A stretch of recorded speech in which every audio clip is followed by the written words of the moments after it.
remember the wildfires in California last year? The tragedy that took dozens of lives and cost billions of dollars in damages. Hard to forget, right? Well, I noticed something quite disturbing on the day the fires began that sent me down a rabbit hole of inquiry and discovery. You see, the news about the fires was nowhere to be found on my Google feed or on any of the other news feeds that I use to keep me up to date. But how? Wasn't that breaking news and deserving of widespread attention? I'm a news junkie. I lived in California for years. Why didn't that story puncture my figurative firewall? The answer is predictive algorithms. But figuring out why that happened isn't nearly as important as knowing how it happened. The how should stir a sense of awareness in all of us. Let's see if this sounds familiar. The other day, I was working out and listening to music on my smartphone. The songs were all selected for me by predictive algorithms. But a few notes would play, and I'd hit the fast forward button. Walk Like an Egyptian. Loved it in high school. Next. Yep, Macarena. Listened to that one in college. Next. Oh yeah, Get the Party Started. I used to hear that in all the clubs. Next. It was fun to take that trip down memory lane, but it also made me restless. My musical taste seemed limited. I felt old and bored. When I got home, I pulled up Google to see what the algorithm said was going on in the world.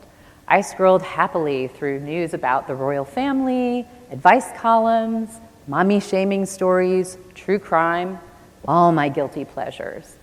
Later on, I picked up my boyfriend Joe's tablet to look at his news feed. My brain must have been starved for new information because I actually sat and read all about West Texas Intermediate crude prices, military aircraft, and how to hide from thermal vision. For a second, the world seemed larger and more interesting. And if I'm honest, I love it that my online world validates everything that I like and that I assume is true. It makes me feel safe and smart. But studies on internet use show that being cut off from reality like that provokes feelings of outrage and dissatisfaction when I don't get exactly what I want or I see something that I disagree with. Usually, I'm fine reading whatever my news page says is important. I'm lazy that way. And then the wildfires broke out in California. I have family and friends whose lives and homes were threatened. But I had to dig to find out what was happening in a community that I once was part of. That day made me think about how all this started and how we came to exist online in information silos, like little jeweled I Dream of Genie bottles. They are exquisite, comfortable, and impossible to escape unless we choose to escape. The first time I saw the power of predictive algorithms, I was a journalist in Los Angeles. I was covering the entertainment industry and a little company called Netflix, which got its start in 1997. Netflix was small, not even 5 million subscribers at that point, mainly on the east and west coast of the United States. And it was under attack by bigger, richer companies, Blockbuster and Amazon. Both were giants with tens of millions of users all over the world. But Netflix was gaining ground in a way that scared Blockbuster, and it looked really interesting to Amazon as a takeover target. Netflix didn't have money, it didn't have influence, but it knew something about people, its subscribers, what they liked, and how they behaved. And it turns out that's worth more than you'd think. Now, back in 1997, the Hollywood studios didn't like the idea of releasing films on DVD because they were worried about piracy. So Netflix had just 3,000, mostly pre-1980s movies when it launched. To put that in perspective, a typical Blockbuster store had 10,000 titles and all the new releases. So let's recap. Netflix is tiny, broke, and trying to build a business on a catalog of pretty terrible films. But it had a secret weapon, a movie matching algorithm called Cinematch. Cinematch took the user data from the Netflix website and crunched it through equations to find correlations between movies in the database, like same actor, genre, setting, director. The idea was to find movies from that meager catalog to match with the subscribers that they had. To track whether Cinematch was on target, Netflix asked its subscribers to rate how much they liked the movies that were recommended on a scale of 1 to 5 stars. And I'm sure some of you remember rating movies on Netflix. At first, Cinematch really had to stretch to find ways to connect people with these movies. The catalog did grow, but at first it included genres that weren't popular in mainstream America, like Bollywood movies, anime, independent, and international films. But Cinematch put those movies into the mix anyway and recommended them to people who had never seen anything like them. And people absolutely loved it. So essentially, Netflix offered us titles that expanded our minds, disturbed our comfort zones, and broadened our tastes. This sense of discovery helped Netflix grow by triple-digit percentages, quarter after quarter. So far, so good. But in 2007, the year Netflix launched its streaming platform, Blockbuster nearly killed it. Somehow, 3 years later, Blockbuster was bankrupt and Netflix was killing it. I wanted to know how they did it, from near death to standing atop the entertainment industry.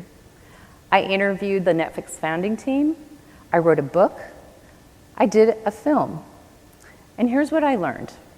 Netflix owes its survival to curiosity, not mathematics. The curiosity its founders had about people, about us, about creating an online experience that was so immersive and so vast that we would abandon real video stores and go to Netflix. And they excited the curiosity that lives in every one of us. Cinematch also uncovered some pretty weird things about human behavior. The Netflix founders discovered binging by tracking people who rented episode after episode of classic TV shows. What human could have predicted that anyone would be glued to their screens by Petticoat Junction or Gilligan's Island? That we'd watch anytime, anywhere, even on tiny screens and in public. That viewers all over the world would be mesmerized by the story of a Colombian drug lord and his family, told in Spanish. The secret sauce was always about connecting us with movies that we'd love, movies that would expand our understanding of how other people lived and thought and loved. That emotional experience of discovery was the most powerful force Netflix had to keep us paying our subscription fees. So when did we stop feeling good about the world we find online? And why? For me, the answer is the why of using algorithms changed, and changed us with it. The early Cinematch was a virtual version of that clerk in the video store, the guy who spent all day watching the movies. He knew you, he knew the movies you've already watched and liked, so he could recommend something interesting. Back in the day when you were not expecting things to be perfect, you could be surprised. You could be delighted by the imperfection. You could learn. Then the algorithms got better, much better, less quirky like that clerk, more precise, and less human. See, at the height of the war with Blockbuster, Reed Hastings held a contest to improve the Cinematch algorithm.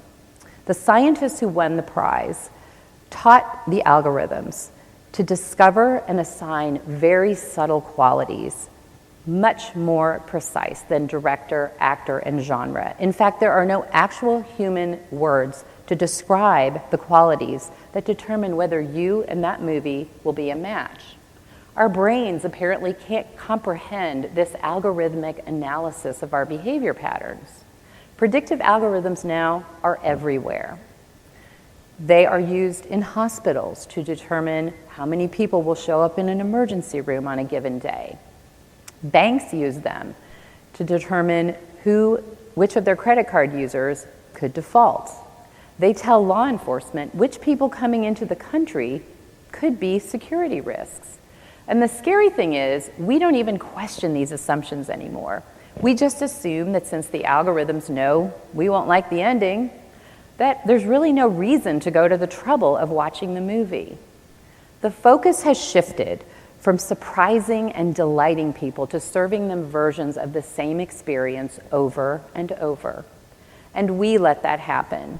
When I click on stories about the royal family and Dear Abby, instead of seeking out news and viewpoints that I need to know but don't want to deal with, the algorithms notice and they add a brick to my information silo.